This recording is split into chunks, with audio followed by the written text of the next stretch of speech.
Hello guys, तो आज मैं लेकर आई हूँ आप सभी के लिए हिंदी वर्णमाला। हिंदी वर्णमाला में कुल 52 वर्ण होते हैं और हिंदी वर्णमाला वह होता है जो वर्णों के व्यवस्थित समूह को वर्णमाला कहते हैं, जिसमें से स्वर की संख्या 11 है और व्यंजन की संख्या 33। हिंदी व्याकरण में हिंदी वर्णमाला को 2 भागों में बांटा गया है, जिसमें स्वर की संख्या 11 और व्यंजन की संख्या 33 होती है। भाषा की सबसे छोटी इकाई ध्वनि होती है, तो ध्वनि को लिखित रूप में वर्ण द्वारा व्यक्त किया जाता है। तो उच्चारण की दृष्टि से भाषा की लघुत्तम इकाई ध्वनि है। लेखन की दृष्टि से भाषा की सबसे छोटी इकाई वर्ण होती है। गाइस कभी भी ऐसे क्वेश्चन आए तो ध्यान रखें, जब भी कोई भी भाषा बोली जाती है तो ध्वनि निकलती है। वर्णों को 2 भागों में बांटा गया है, स्वर एवं व्यंजन।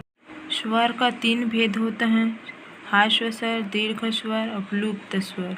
और व्यंजन का भी 3 भेद होता है, स्पर्श व्यंजन, अंतस्थ व्यंजन और ऊष्म व्यंजन। स्वर का तीनों भेद और व्यंजन का तीनों भेद मोस्ट IMP क्वेश्चन है गाइस।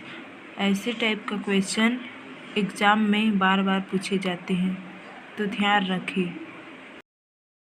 स्वर के 3 भेदों के अनुसार। स्वर का पहला भेद, जिन स्वरों के उच्चारण में बहुत कम समय लगता है उन्हें ह्रस्व स्वर कहते हैं।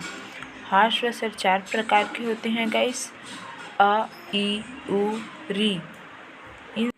इन चारों वर्णों को बोलने के लिए बहुत कम समय लगता है। स्वर का दूसरा भेद, जिन स्वरों के उच्चारण में ह्रस्व स्वर से 2 गुना लगता है उन्हें दीर्घ स्वर कहते हैं। दीर्घ स्वर 7 होते हैं, आ, ई, उ, ए, ओ, औ दीर्घ स्वर हैं।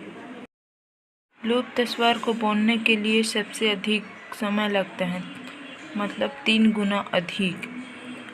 से ओम, भैया, ये लुप्त स्वर है। स्वरों का उच्चारण स्थान अ, आ कंठ से बोले जाते हैं, ई तालु से, उ ओष्ठ से, री मूर्धन्य होता है, ए कंठ और तालु, ओ कंठ और ओष्ठ। तो व्यंजन देखते हैं। वर्णों का उच्चारण स्वरों की सहायता से किया जाता है। हवा कंठ से निकल कर मुंह में रुक कर बाहर, उन्हें व्यंजन कहते हैं। व्यंजन के 3 भेद, स्पर्श व्यंजन, अंतस्थ व्यंजन और ऊष्म व्यंजन को देखते हैं गाइस। स्पर्श व्यंजन का उच्चारण करते समय हवा कंठ, तालु, मूर्धन्य, दांत या ओष्ठ का स्पर्श करके मुख से बाहर आती है, उसे स्पर्श व्यंजन कहते हैं। स्पर्श व्यंजन की संख्या 25 होती है, क से म तक। स्पर्श व्यंजन को 5 भागों में डिवाइड किया है। दूसरा, अंतस्थ व्यंजन, जिन व्यंजनों का उच्चारण स्वरों और व्यंजनों के मध्य होता है उन्हें अंतस्थ व्यंजन कहते हैं। अंतस्थ व्यंजन 4 प्रकार के होते हैं, य, र, ल, व। व्यंजन का तीसरा भेद, जिन व्यंजनों का उच्चारण करते समय मुंह में टकराकर ऊष्मा या गर्मी पैदा करते हैं उसे ऊष्म व्यंजन कहते हैं। ऊष्म व्यंजन भी 4 प्रकार के होते हैं, श, स, ह। क वर्ग का उच्चारण कंठ से होता है, जैसे क, ख, घ, घ। च वर्ग का उच्चारण तालु से होता है और ट वर्ग का मूर्धन्य से। जीभ मुड़ जाता है। त वर्ग का उच्चारण ओष्ठ और ओष्ठ से होता है, जैसे प बोलते हैं तो दोनों निप्स माध्यम से बोलते हैं।